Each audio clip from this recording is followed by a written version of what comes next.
Hello everyone and welcome back to Luminous classes. I am Abu Nasser.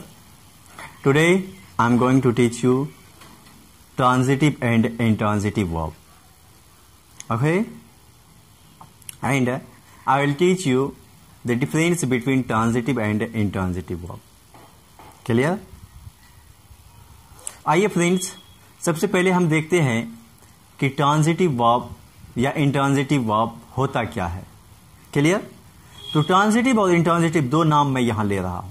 तो सबसे पहले transitive आ रहा है, तो आइए सबसे पहले मैं ट्रांजिटिव वर्ब को देखता हूं. Let's see what the transitive verb is. Means what is transitive verb. Clear? देखिए, कहता है कि ट्रांजिटिव वर्ब के बारे में कहता है कि a verb which requires an object after it to complete its sense is called transitive verb. या हम ये भी कह सकते हैं कि a transitive verb is a verb which takes an object after it. Transitive verb एक ऐसा वर्ब है जिसको जो अपने बाद ऑब्जेक्ट लेता है या जिसको ऑब्जेक्ट लेने की जरूरत हो, उसे हम ट्रांजिटिव वर्ब कहेंगे. हिंदी में इसको सकर्मक क्रिया कहते हैं. क्लियर? ऐसा वर्ब जिसको ऑब्जेक्ट लेने की या कर्म लेने की जरूरत पड़ता हो, आवश्यकता होता हो, या जो अपने बाद ऑब्जेक्ट लेता हो, उसे हम ट्रांजिटिव वर्ब कहेंगे. Clear? For example, she writes a letter. वह एक पत्र लिखती है. I teach you. मैं आपको पढ़ाता हूं. You eat a mango. आप एक आम खाते हैं. क्लियर? यहां हमने क्या लिया? She writes a letter. Write लिया, ईट लिया और क्या लिया? टीच लिया. क्लियर? अब देखिए, कहता है कि जो अपने बाद ऑब्जेक्ट लेता हो. तो देखिए ऑब्जेक्ट है या नहीं. She writes a letter. Write क्या है? वर्ब है. और उसके बाद देखिए क्या है? लेटर. तो लेटर हमारा यहां ऑब्जेक्ट है. लेटर क्या है? ऑब्जेक्ट है. I teach you. टीच क्या है? वर्ब है.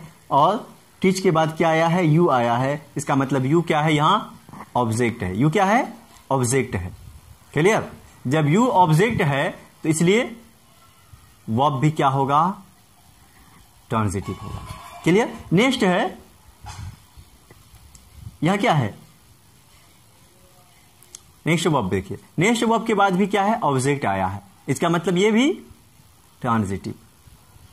तो जो भी वर्ब के बाद ऑब्जेक्ट आएगा या ऑब्जेक्ट लेगा, वो क्या कहलाएगा? ट्रांजिटिव वर्ब कहलाएगा. क्लियर?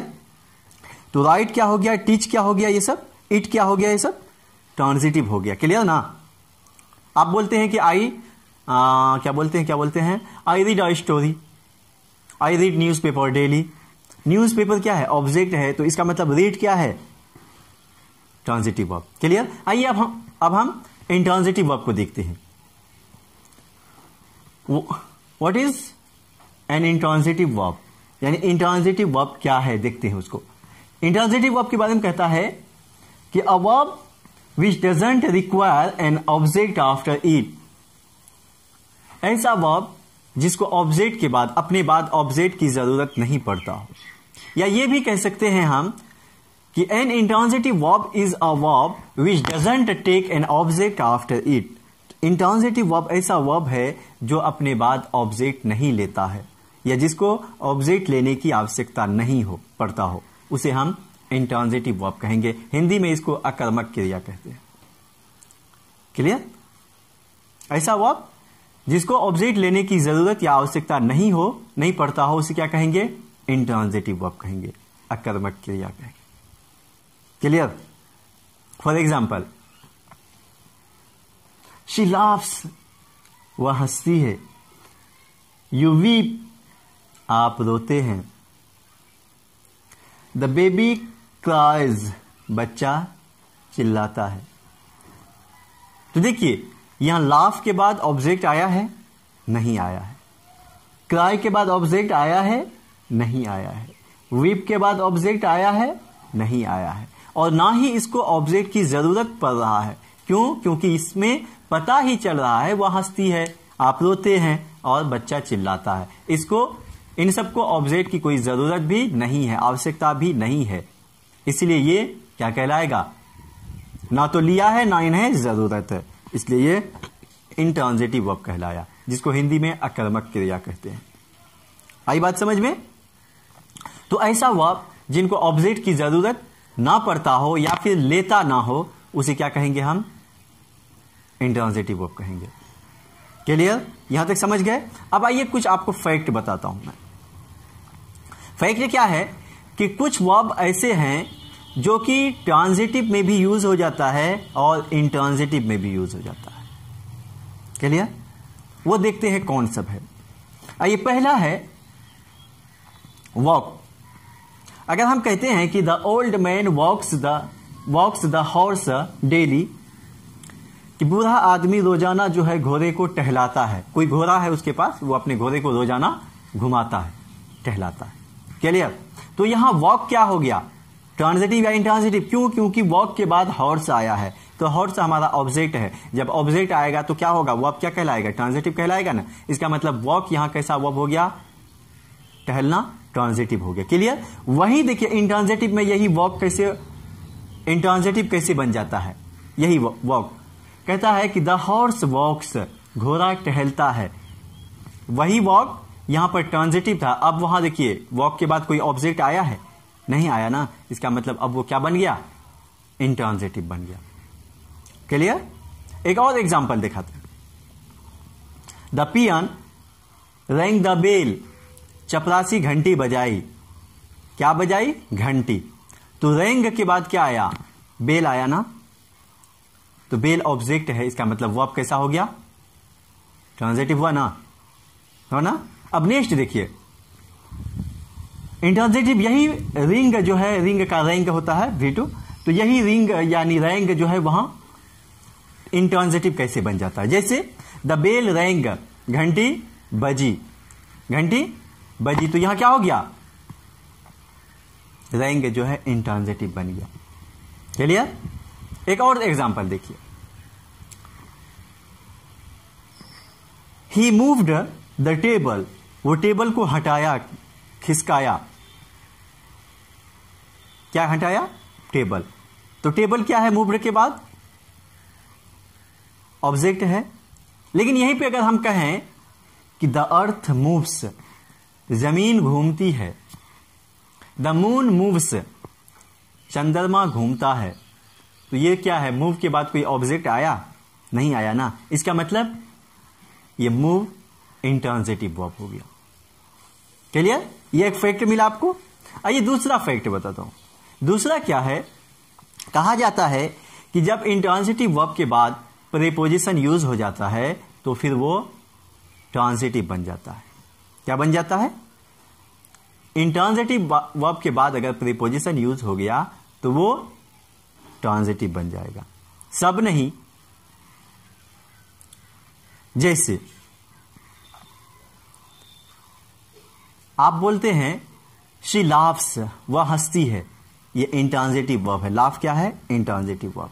और याद रखना कि इंट्रांजिटिव वर्ब जब भी ऑब्जेक्ट लेगा, कभी अगर लेगा भी ऑब्जेक्ट, जब भी लेगा तो वो प्रीपोजिशन के बाद ही लेगा, और जब प्रीपोजिशन के बाद ऑब्जेक्ट आ जाता है तो वो वर्ब ट्रांजिटिव में आ जाता है। क्लियर? तो इसलिए मतलब ट्रांजिटिव जैसा यूज हो जाएगा। जैसे बोलते हैं सी लाफ्स एट मी, वह मुझ पर हंसता है। एट क्या है, प्रीपोजिशन, मी क्या है, ऑब्जेक्ट। अब यहां क्या बन गया, लाफ, ट्रांजिटिव बन गया। क्लियर? अब आइए एक और चीज मैं बताता हूं आपको। हमने क्या देखा कि ट्रांजिटिव या इंट्रांजिटिव होने के लिए हमें ऑब्जेक्ट का पाना शर्त है। But how to find the object from the sentence, sentence से हम ऑब्जेक्ट कैसे निकालेंगे, कैसे फाइंड आउट करेंगे, सवाल आता है ना। तो आइए मैं आपको बताता हूं कि ऑब्जेक्ट कैसे फाइंड आउट करते हैं, ऑब्जेक्ट कैसे निकालेंगे, how to identify the object from the sentence. Clear? I will teach you. First of all I will have to ask question with what और whom। सबसे पहले हमें अंग्रेजी में व्हाट और whom के साथ क्वेश्चन करना होगा। आई बात समझ में? व्हाट और whom। अंग्रेजी में मैं आपको नुस्खा बोले तो ट्रिक बता रहा हूं ऑब्जेक्ट पाने का, इससे दूसरा ट्रिक आपको नहीं मिलेगा, है ना? यही मेन ट्रिक है। व्हाट और whom से क्वेश्चन करेंगे, जो आंसर मिलेगा वही हमारा ऑब्जेक्ट होगा। हिंदी में क्या, किसे और किसको, इन तीनों की अंग्रेजी व्हाट और whom ही होता है, ठीक है? इसलिए घबराना नहीं है। हिंदी में करेंगे क्या, किसे और किसको से क्वेश्चन, तो जो जवाब मिलेगा, जो आंसर मिलेगा वही ऑब्जेक्ट होगा। जब ऑब्जेक्ट होगा तो वर्ब क्या हो जाएगा? ट्रांजिटिव होगा। बहरहाल वो ट्रांजिटिव है या इंट्रांजिटिव, उसका झमेला में अभी नहीं पढ़ना, क्योंकि वो तो पहले ही बात हम लोग कर चुके। अब हमें सिर्फ ऑब्जेक्ट जानना है कि ऑब्जेक्ट कैसे निकालेंगे। तो कहा कि जब क्या, किसे और किसको से क्वेश्चन करेंगे, अगर इसका जवाब मिल गया तो ऑब्जेक्ट है, अगर जवाब नहीं मिला तो ऑब्जेक्ट नहीं है।